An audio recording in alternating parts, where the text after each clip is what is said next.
அதையும் break out பண்ணுச்சு அப்படின்னா 56,000ன்னு டவுன் சைடில் போட்டு வச்சாச்சு. அப் சைடுன்னு பார்க்கும்போது 58,000 தான். ஓகேங்களா?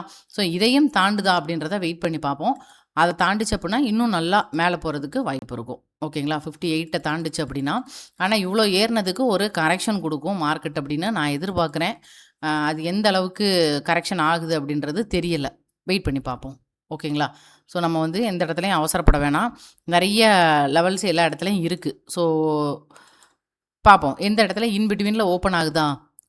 அந்த கேப்பெல்லாம் இருக்குது அப்படின்னா அதை கிளியராக சர்க்கிள் பண்ணி வச்சுக்கோங்க. இப்போ இந்த இடத்துல வந்து நான் வந்து மார்க் எல்லாம் போட்டிருக்கேன் அப்படின்னா, இந்த கேப் இருக்கு இல்லையா? ஸோ இதெல்லாம் வந்து சர்க்கிள் பண்ணுங்கள். மார்க்கெட்டு ஓப்பனிங்கே இப்படி கேப் டவுனில் ஓப்பன் ஆகிட்டு இங்கேருந்து மேலே மூவ் ஆகுதுன்னா வெயிட் பண்ணணும்.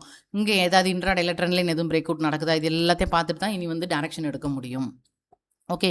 எதை பொறுத்த மட்டி பேங்க் நிஃப்டியை பொறுத்த மட்டி டே சார்ட்டை கன்வெர்ட் பண்ணும்போது ஒரு டபிள்யூ பட்டன் போட்டுருந்துச்சு. அழகாக மேலே போயிடுச்சு. பார்த்துக்கோங்க. கரெக்டாக. ஸோ இப்போது இது வந்து இன்னும் இதை தாண்டி பிரேக் அவுட் கொடுத்துட்டு மேலே மூவ் ஆச்சு அப்படின்னா அப் சைடில் நல்லாவே மேலே போகிறதுக்கு வாய்ப்பு இருக்குது. டேவை பொறுத்த மட்டி. ஓகேங்களா? ஸோ நமக்கு நிஃப்டி பேங்க் நிஃப்டி பார்த்தாச்சு. இதுக்கு முன்னால் க்ரூடு பார்த்தீங்களா இன்றைக்கி காலையில் ஃபஸ்ட்டு இதிலே வந்து மொத்தமாக துவம்சம் பண்ணி கிட்டத்தட்ட 5% பக்கத்தில் 5% பக்கத்தில் ஃபுல் அண்ட் ஃபுல் வந்து அது வந்து இறங்கியிருக்கு. ஓகே. ஏன்னா உங்களுக்கு அந்த நியூஸை பொறுத்து தானே. இதை வந்து டே சார்ட்டில் பார்க்கும்போது ஒரு எம் பேட்டர்ன் போட்டிருக்கு. பார்ப்போம் அது எப்படி மூவ் ஆகுதுன்றதை வெயிட் பண்ணி பார்ப்போம். அப்போ ஆக மொத்தத்தில் மார்க்கெட்டு நமக்கு நியூஸ் பேஸஸில் நல்ல ஒரு பாசிட்டிவ் இதை வந்து காட்ட ஆரம்பிச்சிருக்கு. இது தொடருமான்றதை மட்டும் கொஞ்சம் பொறுத்திருந்து பார்க்கலாம். ஸ்டாக்ஸ் எடுத்த உடனே பிபிசிஎல், அப்புறமாட்டி கேஸ் ரிலேட்டடான எம்ஜிஎல், ஐஜிஎல் இதெல்லாம் செக் பண்ணிக்கோங்க.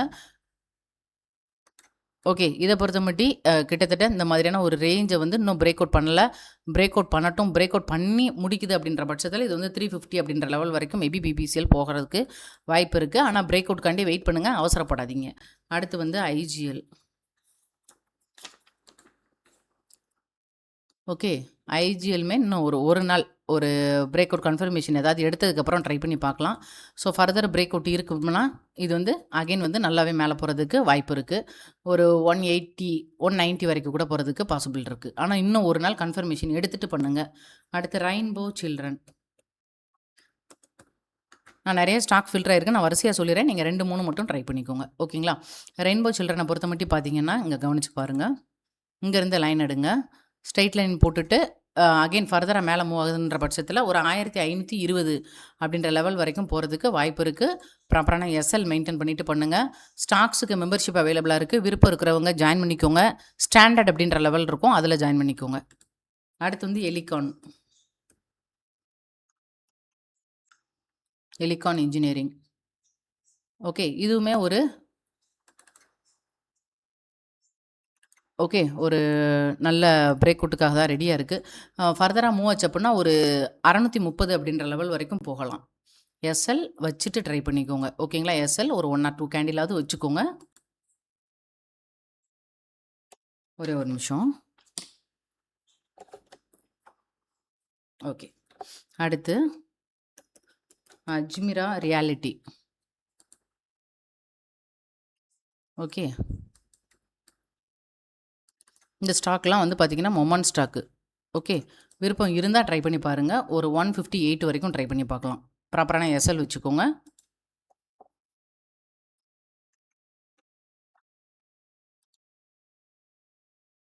அடுத்து ஸ்டீல் ஹோல்டிங்ஸ் அப்படின்னு சொல்லிட்டு ஒரு ஸ்டாக்ஸு. இதை வந்து அப்படியே வீக்லி பேட்டர்னாக போடுங்க. ஓகே. இருங்க, நான் நல்லா ஜூம் பண்ணி காட்டுறேன். தெரியுதுங்களா? ஸோ இதை பொறுத்த மட்டும் இப்போ வரைக்கும் ஒரு கிளியரான ஒரு பேட்டர்னில் தான் இருக்குது. ஸோ விருப்பம் இருந்தால் லாங் டேர்முக்கு கொஞ்சம் கம்மியான குவான்டிட்டியில் ட்ரை பண்ணுங்கள். ஒரு 750 வரைக்கும் ட்ரை பண்ணி பார்க்கலாம். ஓகேங்களா? டே சார்ட்டாகவும் நீங்கள் வந்து மாற்றி பாருங்கள். உங்களுக்கு கன்வீனியண்ட்டாக இருந்தால் எடுத்துக்கோங்க. 1 or 2 கேண்டில் எஸ்எல் வச்சுட்டு ட்ரை பண்ணுங்கள்.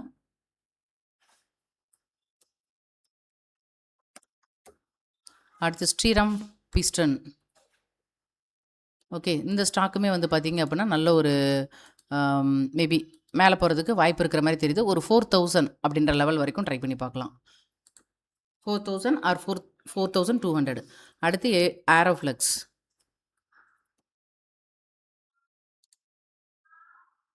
ஓகே. இதுவுமே ஒரு நல்ல ஒரு பிரேக் அவுட்டில் இருக்குது. நீங்கள் வீக்லியில் மந்த்லியில் கூட நீங்கள் வந்து செக் பண்ணி பாருங்கள்.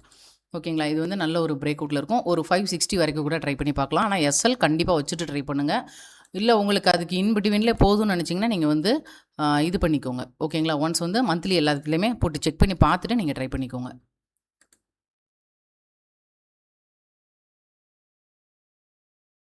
Apollo tyre.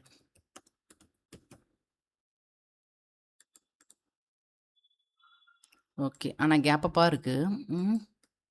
சரி, இது கொஞ்சம் வெயிட் பண்ணுவோம். அவசரப்பட்டு எடுக்க வேணாம். ஏன்னா ரெசிஸ்டன்ட் பாயிண்ட் வந்து 445 இருக்குது. இருந்தாலுமே கேப்பு போட்டுட்டுல போகுது. ஸோ அதனால் பார்த்து கவனமாக இது பண்ணிக்கோங்க. அடுத்து வந்து கிரெடிட் ஏசிசி.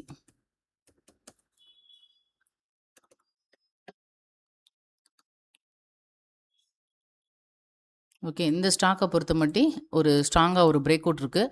மேபி மூவ் ஆச்சுன்னா ஒரு 1470 அப்படின்ற லெவல் வரைக்கும் போகலாம். ஓகேங்களா? எஸ்எல் வச்சுட்டு ட்ரை பண்ணுங்கள். வேறு டாடா கேபிட்டல்.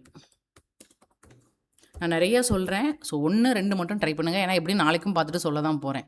அதனால் 1 ஆர் 2 இது மட்டும் உங்களுக்கு எது கரெக்டுன்னு நினைக்கிறீங்களோ அதை வந்து ட்ரை பண்ணுங்கள். இப்போ இந்த டாடா கேபிட்டலில் பொறுத்த மட்டும் பார்த்தீங்க அப்படின்னா, இந்த மாதிரியான ஒரு பேட்டர்ன் வந்து பிரேக் அவுட் கொடுத்துருக்கோம். ஸோ ஃபர்தராக மூவ் ஆகுது அப்படின்ற பட்சத்தில் மறுபடியும் 360 அப்படின்ற லெவல் வரைக்கும் ட்ரை பண்ணி பார்க்கலாம். 360.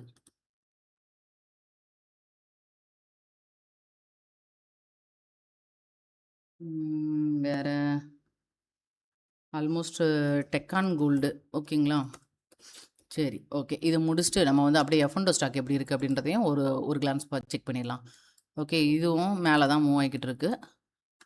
உங்களுக்கு நான் கொடுக்குற ஸ்டாக்கில் ரிஸ்க்கு எல்லாத்தையும் வந்து ஃபாலோ பண்ணிக்கோங்க. ஒரு 220 வரைக்கும் ட்ரை பண்ணி பார்க்கலாம். ஓகேங்களா? செக் பண்ணிவிட்டு எடுத்துக்கோங்க. நான் சொன்னேன்றதுக்காக டக்குன்னு போய் எடுத்துறாதீங்க. ஒரு இதையும் உங்களுக்கு அனாலிசிஸ் பண்ண தெரியுதான்னு பாருங்கள். இப்போ இந்த எஃப்என்டோ ஸ்டாக்லாம் பார்த்தீங்கன்னா தெரியும். கேப் அப் கொடுத்துருக்கே தவிர ஒரு ப்ராப்பர் பிரேக் அவுட் இதில் இல்லை இன்னும்.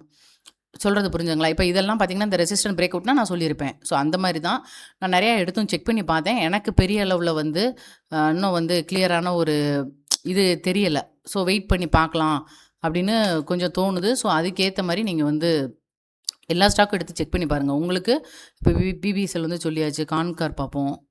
ஓகே, வேறு என்ன இருக்குது? டால்மியா பாரத் பாட்டமில் கிடக்கு. 3% ஏறி இருக்குது. டிஎல்எஃப் வந்து பார்த்தேன். பட்டு விருப்பம் இருந்தால் ட்ரை பண்ணுங்கள். 670 வரைக்கும் ட்ரை பண்ணலாம். ஓகேங்களா? 670. அடுத்து ஸோ இந்த மாதிரி ஒன் பை ஒன்னாக எடுத்து செக் பண்ணி பாருங்கள். நான் எனக்கு தெரிஞ்சு கொஞ்சம் வெயிட் பண்ணிவிட்டு எடுக்கலாம் அப்படின்னு தான் தோணுது. மற்றபடி 1 ஆர் 2 டேஸ் வெயிட் பண்ணுற மாதிரி தான் இருக்கும் மார்க்கெட்டை பொறுத்த மட்டும். ஸோ அதனால ரிஸ்க் மேனேஜர் வந்து ஃபாலோ பண்ணிக்கோங்கன்னு அதனால தான் நான் வந்து வாய்ஸ் மெசேஜுமே கொடுத்துருந்தேன். அதுக்கேற்ற மாதிரியே மார்க்கெட் இன்றைக்குமே அரைச்சி தான் மூவ் ஆயிருந்துச்சு. கீழே ஆல்மோஸ்ட் சூப்பராக வந்ததுங்க. வராமலாம் இல்லை, எக்ஸாக்டாக அந்த லெவல் வந்துச்சு. நீங்கள் போய் பாருங்கள் தெரியும். 23,850 அப்படின்ற லெவல் எக்ஸாக்டாக வந்துச்சு. ஆனால் அரைச்சி தான் வந்துச்சு. காரணம் இதுதான். ஓகேங்களா? வெயிட் பண்ணி பார்ப்போம். நாளைக்கு கேப் அப் நடக்குதா, கேப் டவுன் நடக்குதா, அதுக்கேற்ற மாதிரி நம்ம வந்து எப்படி ஃபாலோ பண்ணுறோன்றதை கண்டினியூஸாக தொடர்ச்சியாக வந்து ஃபாலோ பண்ணுங்கள். அப்போ தான் வந்து புரியும். லைக் பண்ண மறந்துடாதீங்க. நன்றி.